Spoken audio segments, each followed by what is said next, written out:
Each and every Thursday, sportsmemo.com goes back in time and you can get daily pick packages priced for only $5. And yes, for those wondering, that includes any 5% best bets normally priced at $30. This is the real Throwback Thursday. As an added bonus, all first-time customers will be credited $25 in wager bucks after those initial $5 purchases. So each and every Thursday, make sure you go to sportsmemo.com, get your favorite capper's best bet for only $5.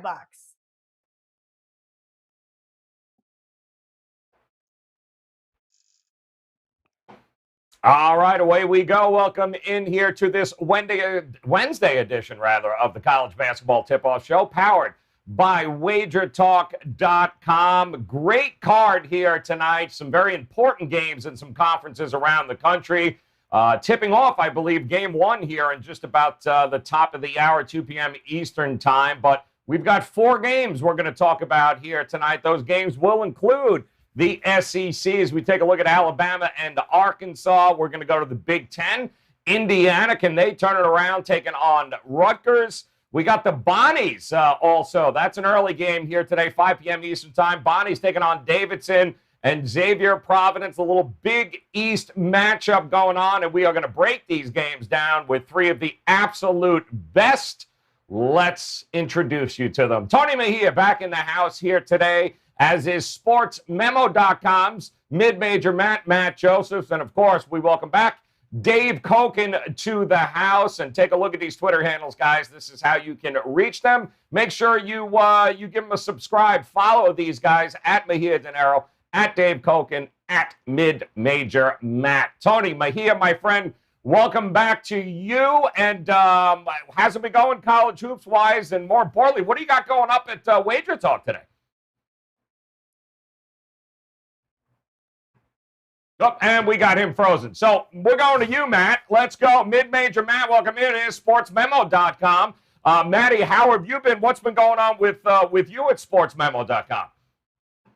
Doing well. 2-2 last night on the hard court. My winners were I had Richmond in the first half against UMass, the old COVID-19 pause first half fade, which has been working well as of late, and got a bad number on the Illinois over last night. It didn't matter. Still went over. Could have gone over even more if Illinois made a bunch of free throws. Had the over in the Auburn game, of course, thinking Sharif Cooper was going to play. He did not, and another game as well. So we went 2-2, 54% over the last month, and I put up a bunch of plays this morning.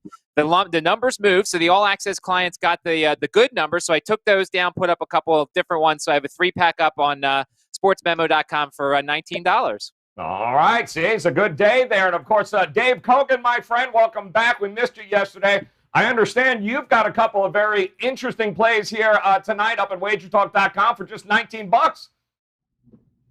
Well, you mentioned 3 of the very best when you were doing the intro, and it's like, do I have to leave then? No. Because it's a marathon, not a sprint. I haven't been one of the very best. I haven't been one of the very best in this month. But I do like the card tonight. I have a play on the Alabama-Arkansas game, which I will tell you about when we talk about that game. And I have 2 games off the extra board tonight that I think are really good spots. The value has kind of been sucked out of both of them, actually. That's why we kind of put them up quickly, try and get the best number. But I think these are both going to get there. And they are both available right now for $19.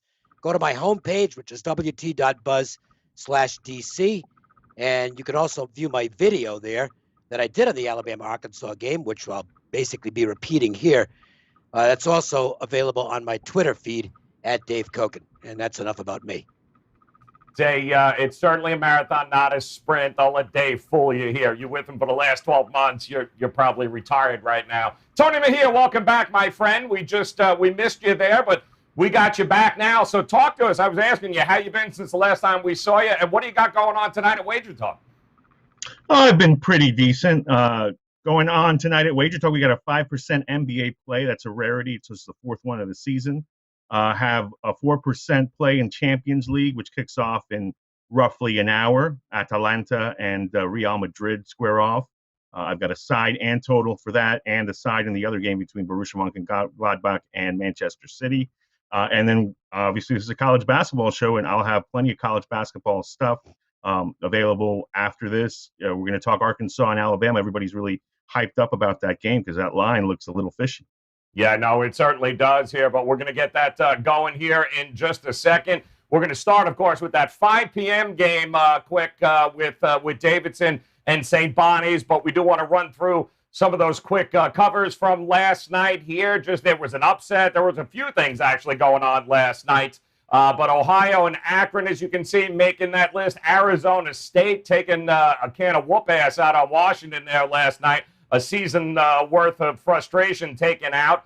You see obviously the Kansas State-Oklahoma game, which shocked a few people, as did Michigan State. And, of course, Georgia-LSU, all big upsets there last night. As is some of the totals yesterday, too, were coming right down to the wire. Nebraska and Penn State didn't have to worry about going over in that one. Neither did Northern Illinois and Buffalo. The Auburn-Florida game, no Sharif Cooper. Look at that.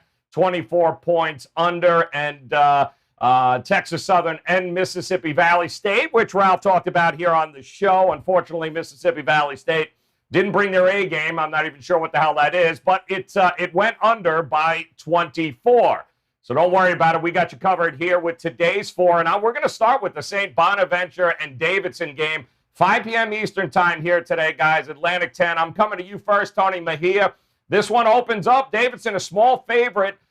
We just watched this game, in fact, I believe on Sunday. So the question is, did you see anything in that game over the weekend that might lead you to believe we're going to have a different outcome here? Well, I was kicking myself not being on St. Bonaventure in the first road game. I still haven't made a move on this, but certainly that would be my lean, would be the Bonnies. Davidson's always going to be at a disadvantage physically against a team like St. Bonaventure. I mean, the Bonnies protect the paint as well as most teams in the country, and that tends to really go the other way with teams like Davidson that are perimeter-oriented, and that the Bonnies can't play to their strengths. But it still showed up. St. Bonaventure out-rebounded Davidson 39-25. They shut down the perimeter. St. Bonaventure held Davidson to 29% three-point shooting. So even though Kellen Grady's playing really well down the stretch, my opinion is that this is still a game where St. Bonaventure would be favored if it weren't the home team. My lean would be towards taking the points. Also, the under is an 11-1 in St. Bonaventure's last 12 games, so that might be worth a look as well. Yeah, I mean, Dave, anything strike you in this game that we might see a little bit differently than we did in game one?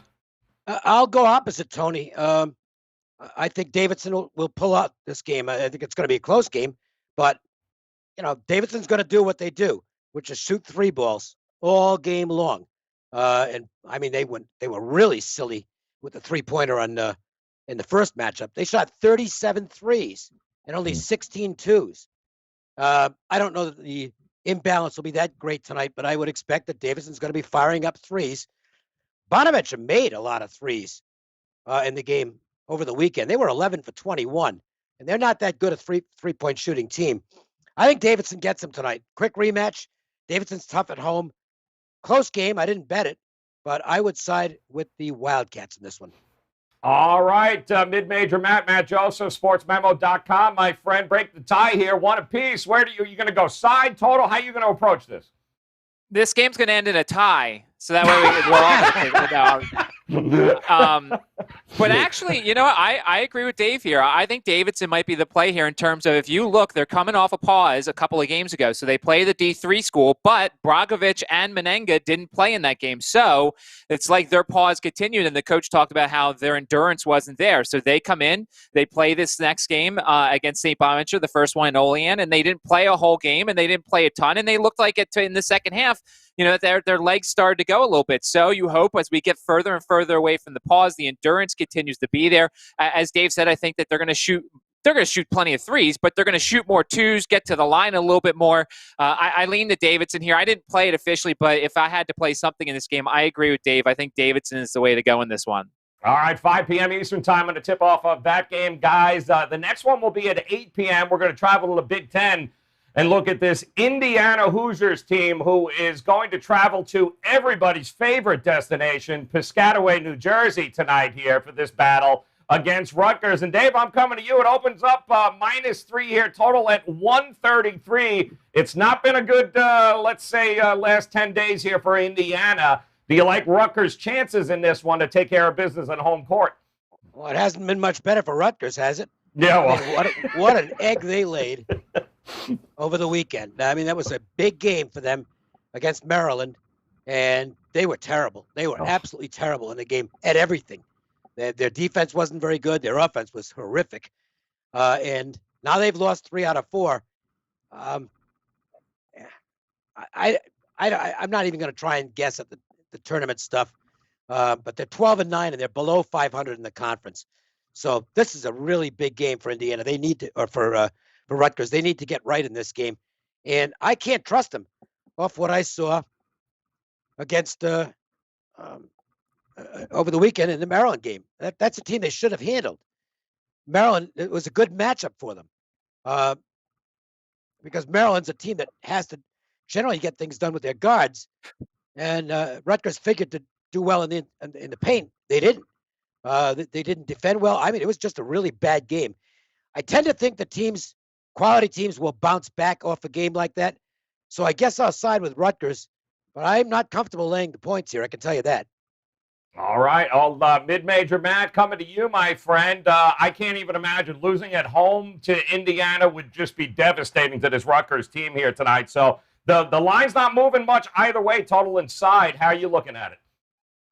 I mean, I'll make this simple for what Dave said. Neither team belongs in the tournament. Now, it's not for us to decide, but I mean, as a guy who looks at that sort of thing, neither of these teams, one of them will, or both of them will, because they're Big Ten schools. If they were in the Southland, they wouldn't make it. But of course, they're in the Big Ten, so they get the benefit of the doubt. I don't trust either of them. I can't trust Indiana on the road. You look at some of their road home splits. I can't trust Rutgers because I thought they were never going to lose at home. And here they're losing to teams like Maryland at home. I think, once again, like if you play DFS, I think TJD is going to have a good game tonight. Jackson Davis, I think he's going to have a good game. He's a guy you want to build your lineup around. Geo Baker for Rutgers. I don't trust either of these two teams. I can't put either of them on my card. The total's tough to say, too, because both have shown they're slower teams. But at times they do get up and down. So I wish I could help more, but I don't trust either of these two. So I got nothing on this game. All right, Tony, coming to you, my friend. Let me just put it in layman's terms here. Who sucks less, in your opinion, between these two teams? I mean, I'm still riding with Rutgers sucking a little less, but what these gentlemen have said is spot on. I mean, you really can't trust either team. They both should be farther along than they are at this point, being that we're coming up on March. Rutgers is one of those teams that they got screwed out of an NCAA tournament appearance that would have ended a lengthy drought last season. So they were almost a shoo-in coming into this one. And the loser of this one drops multiple games below 500 in Big Ten play. I think that is going to be the saving grace for whoever ends up winning this game, because there'll be a 500 team in the nation's most respected conference. So in this first matchup, one thing that if you were on the Rutgers side could give you solace is that the Hoosiers shot 10 of 16 from three-point range at home and still lost. Jackson Davis got held to 13 points. Ron Harper Jr. and Baker both got off for Rutgers, so maybe that continues. I do like the fact that the Rutgers has the height and size inside and the athleticism to frustrate Jackson Davis, who really, when he gets going, is inclined to dominate a game athletically. We also have good news on Jacob Young. He hobbled off against Maryland, but is expected to play. So my lean would be to Rutgers, but laying 3.5 in the game when you know you're going to be fouled down the stretch, that's also a dicey proposition given how poorly they shoot free throws. So this is probably going to be a no touch. All right, going to be no touch there. We'll head to the Big East for this matchup here today between Providence and Xavier. This one, 9 p.m. Eastern time, guys. And this is opened up as Xavier is a 1-point favorite. I'm seeing a lot of 1.5s. I'm also seeing the total has risen a bit here to the 142.5 mark. And, Matt, I'm coming to you because it feels like we haven't seen Providence in a while. They lost to UConn back on February 16th. We watched Xavier beat up Butler over the weekend on Sunday, but the market's telling us this is going to be a pretty darn close game. How do you see it? I mean, it's a lean to me for Xavier because simply I've seen them be more consistent for a longer stretch of time, and obviously that stretch of time came earlier in the season. But I mean, Xavier, granted they've lost 2 of their last 3, but one of those was Connecticut, and one of those was at St. John's, who's been pretty hot as of late outside of that Villanova game. And you look at Providence. I mean, it's hard to figure out all of Providence's stuff because of the injuries and not having Jared Bynum for that stretch of time. But if you ask me right now to try and trust one of these 2 teams, it's Xavier. And look, the under probably comes into play too here because both of these 2 teams don't want to run as much. They're, you look at their tempo numbers, 287 for Providence. They're the home team. Xavier's at 151. So even though it's moving up, I would lean to the under here as well. All right, going to look under there. January 10th, Tony, is when they played last. Xavier ended up winning that game. I don't know if there's really anything to take from it, but how do you see this matchup happening tonight?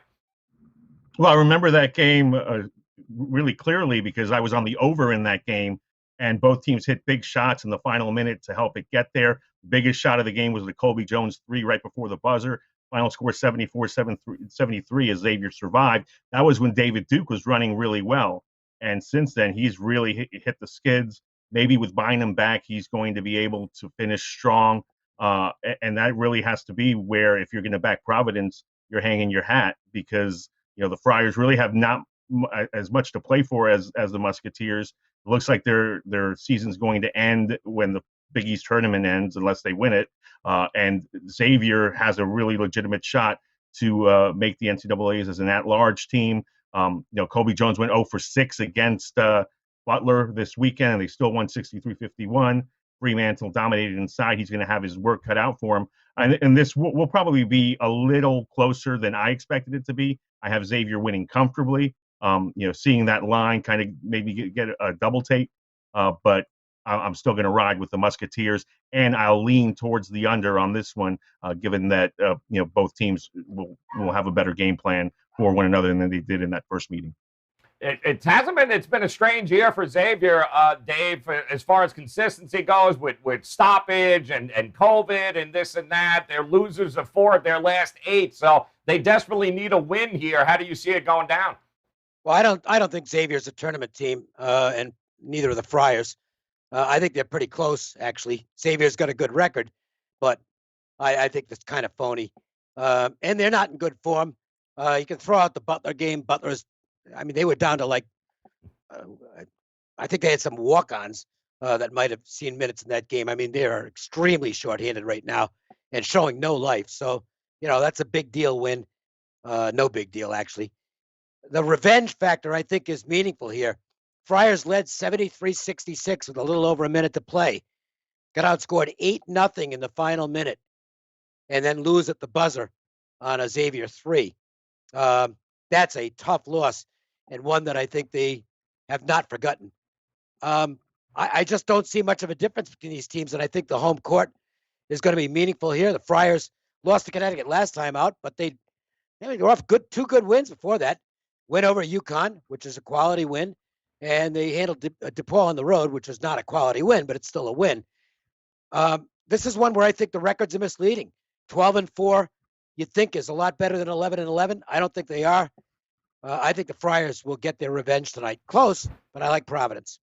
All right, going Providence in that one. We do have one more game that we want to get to as well, guys, and we're going to go to the SEC, Alabama and Arkansas for that one, plus the best bets. But I do want to let you know that best bets are up and available right now for Dave at WagerTalk.com and Tony Mejia. In fact, Dave's got a couple of best bets up right now for $19. You can head over there, grab those. Also, same situation at sportsmemo.com for Matt Josephs. He's locked and loaded, ready to go. All 3 of these gentlemen, you could certainly profit by going with a 3, 7, or 30-day all-access pass. Never miss a play. Get every one of their plays for 3 days, 7 days, or 30 days. The all-access packages are available at WagerTalk and sportsmemo.com. All right, let's take a look at this game. Bama taking on Arkansas in this one, and it looks like it opened up somewhere right around that 1 mark.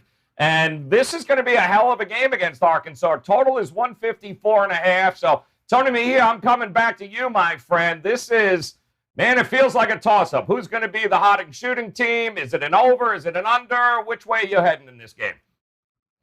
Well, everybody knows Alabama's had a fantastic season, pretty much led wire to wire in the SEC. They won their first matchup against Arkansas 90-59. So to see Arkansas now favored at home by a bucket, really eye opening. All the money's going towards the Hogs. I'm tending to agree with that because you give Eric Musselman additional time to prepare. He'll probably have something for Alabama. I got to credit the Arkansas Democrat Gazette for this stat. Musselman coached teams are 27-1 over the last 4 years when he has 4 or more days to prepare. That's part of a 40-1 run that extends back to his days at Nevada. So look, between Marcus Moody really getting off in that first game and nobody else joining him, and the fact that all those guys will probably be more comfortable at home, the fact that there is a revenge factor from losing by 31 points, I really love the first half of this game because I think Alabama at some point really is able to get the tempo comfortable to where they're wanting it. They're the better defensive team, so they might be able to slip in and sneak away with the win at the end. But in this first half, I think Arkansas will be motivated and prepared, and I would lay the point on that. Dave, it looks like the markets, they like Arkansas in this one. How about you right now as I'm looking at -2s across the board? Yeah, I like Arkansas. First off, it's a bigger game for them. It just simply is a bigger game. Alabama's wrapped up the conference already. Nobody's going to catch them in the SEC. They'd have to lose their last 3 games, and the teams behind them would have to sweep down the stretch for it to even be a tie. So I think it's a bigger game for Arkansas with the revenge factor because they got humiliated at Alabama, losing by 31. And that was the end of a bad stretch. They'd lost 4 out of 5. Since then, teams turned it around. 7-1 their last 8. The only loss was a very competitive game at Oklahoma State, which was out of conference. Look, Alabama's a really good team. There's no question about that. And with no variables whatsoever, I'd say, okay, Alabama beats them. But I think this is a pride game for a really good home team. Did a quick check on Musselman in same season revenge since he went to Arkansas. It's only his second season there. 5 same season revenge games. He's won 4 of them, and the only loss was by 1 point. I think this is a situational spot play. I like Arkansas. It's going to be a great battle. I mean, I think this will be a very exciting game. It is the best game on the board tonight. But my money is on the Razorbacks. That's the game I used as the free play. So if you want to see more of me saying exactly what I just said, go to Twitter and watch the video again. Tell your friends to watch it too.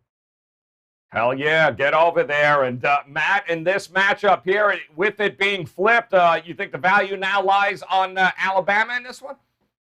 No, I wouldn't say that. I mean, I would lean to Arkansas in terms of what everybody else said. I mean, I don't have any fancy numbers on Musselman other than, I think he's a very good coach. And, of course, getting embarrassed in the first matchup comes into play. One of the things I like potentially to do in terms of if you like the over but you missed out because it's really high is you look at the first half over in this game. It's 74, and Arkansas is 23rd in the nation. They average 38 points per first half, almost 40 at home. Alabama's 32nd. They average almost 38 points per first half, 36 on the road. Both teams are about average in the 200s in terms of points allowed in the first half. So if you want to try and get some value and hope for a quick start out of the gate, which we could see potentially, but considering Arkansas wants to go and Alabama obviously wants to go, you could look at the first half over, which is 74, which I think gives you a little bit more value than trying to chase 157, 158, which still could hit too, but you're also getting a little bit of value in the first half total. All right, there you go. 4 great games, guys. Plus, now we've got some best bets that we'll go around the horn with, including our friends at the Gold Sheet here, who today seem to have liked the Southern Utah play here tonight. Northern Arizona taking on Southern Utah in this one, a predicted score of 81-59. And Tony Mahia, does this handwriting look familiar to you, my friend? It does not. The only thing I add to this game is people used to call me T-Bird on the court occasionally. These are the Thunderbirds. They never called me the Lumberjack. So take that for what it's worth. That is some hell of an insight there, Tony. Appreciate that, guys. Check them out at Gold Sheet as well. And all right, Mid-Major Matt, coming back to you, my friend. Talk to me. Where on the card are you looking here tonight? So I didn't want to be obvious because I think a lot of people knew what my answer would have been tonight because Creighton's at home tonight. So obviously that's where I would have gone anyway. But I decided to switch things up a little bit because I'm representing Ralph here. So I got to go mid-major. I went with the over in the Stephen F. Austin Northwestern State game. Stephen F. Austin's 13-3. Their offense has been spectacular this season. You look, they've got a ton of green when it comes to the Ken Pom numbers. They're third in offensive rebound percentage. They're 15th in effective field goal percentage. They've scored 80 or more in a bunch of games, so they're playing with a really good pace. And the other caveat is, unfortunately now, they announced a postseason ban. So they're playing with a little bit of free and easy nature here because unfortunately there is no postseason. I was really sad about that. I wanted Stephen Austin in the tournament so they could knock off Iowa. On the other side, you've got a Northwestern State team that also plays with a lot of pace. They're on a 6-game win streak. They've started to find some offense as well. These two teams played on January 20th in Stephen F. Austin. It was an 86-74 game in a 72-possession contest. Switch venues here to Northwestern State, who I actually think is also live as an underdog. But I like the over here between Northwestern State and Stephen F. Austin. All right, very good. And Tony Mejia, where are you going, my man? Well, I'm going back to the Big East, which Koken is correct, is filled with questionable bubble teams. And I'm going to back Seton Hall winning, but not necessarily covering against Butler. In fact, I think the number's right on. The Bulldogs are down 3 starters. Aaron Thompson, Bryce Enzi, and Bo Hodges all missed the Xavier loss. And are questionable to play. Now, they may get in there, and that would make life significantly more difficult for the Pirates. But we probably won't know that until closer to tip-off, unless there's been some news over the last few hours, which to me makes me lean towards the under in this game. I've got it 64-57. That's 121. The number opened at 130. It's been bet down to 129. Seton Hall is a team that will press to show and make you work clock. They're not really trying to speed things up. They play in the half court, trying to get the ball in through the post. They've got a 7'3" kid protecting the paint now. That's really stepping up. So I think Butler will have issues attempting to score, and we'll get an underplay here. That's going to be my best bet for this evening. All right, going with the under in that one. And Dave, just to recap, my friend, Arkansas, is that the game you're looking at? Yeah, I already did the analysis on that one. I just wanted to throw this in when Tony was mentioning that they used to call him T-Bird on the court and not Lumberjack. Anytime I hear the expression, I would not want to, just because of the connection with Monty Python's Flying Circus, I don't think I'd want to be called a lumberjack. You guys remember the Lumberjack song? Yes. Oh, I'm a lumberjack and I'm okay. I sleep at night and I work all day. I wear high heel suspenders and a bra because I want to look like my dear old mama. Anyway, I like Arkansas. We had props yesterday. We got Koken singing today. It is fantastic. He's going with Arkansas. I was going to go, guys, with Tulane today here, who's been extremely competitive, taking on a Memphis team that has not played in, I believe, 13 days, almost 2 weeks here. They were getting 12, but I just realized, I just read, of course, that Jim Larinaga is telling everyone, we don't practice. We only got 6 scholarship players available. They just got blown out by Georgia Tech. Give me Florida State. Lay the 11 in Miami. It's a mess for the Hurricanes here, so I'm going to go Florida State as well. All right, one more time. I just got to mention that sometimes there are things that happen with point spread with the market that are just, they don't make any sense. And that's a game that I'm looking at that game, and I don't know how it opened Florida State 12 and it's gone down to 11. That makes no, it honestly makes, I didn't bet the game, but it makes no sense to me. I mean, Florida State kills them on their athleticism and depth. 81-59. They just beat them a month ago. They just beat them a month ago in Tallahassee. Like Isaiah Wong is their leading scorer. He didn't play the second half in Georgia Tech because he's hurt. So I don't know what they have. I don't know. Recap one more time. You're right, Dave. It's absolutely baffling sometimes.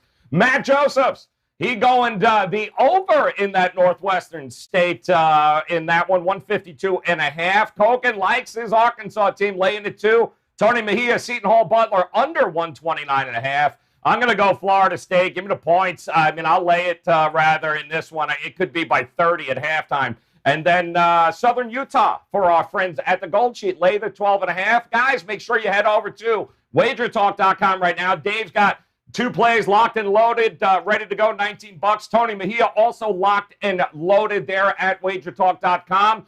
Make sure you check out Mid-Major Matt Josephs at SportsMemo.com. He, too, ready to rock and roll here tonight. Plays are up, $19. Plenty of opportunities, guys, to make it a profitable Wednesday here with our friends at WagerTalk and SportsMemo.com. So on behalf of Tony Mejia, Dave Koken, and Matt Josephs, I'm Joe Raineri. Guys, hit that bell in the upper right-hand corner. And then, of course, make sure you subscribe and come back and join us again tomorrow. We'll do it all over again. Best of luck with your plays, guys. We'll talk to you again tomorrow. First, we'd like to thank everyone who took part in our annual Customer Appreciation Week. We'd like to especially thank the hundreds of brand new customers who use WagerTalk.com for the very first time. Our regulars already know we offer $9 Mondays and have a featured handicapper for $2 Tuesdays. We're going one step further. For the final 2 Thursdays in February, every single daily package will be half priced on Thursday, February 18th and Thursday, February 25th using coupon code THANKS50. There is no limit to the number of usages or the number of cappers you can purchase, and the same code THANKS50 will work for both Thursdays. Just another way for us to thank you for your patronage.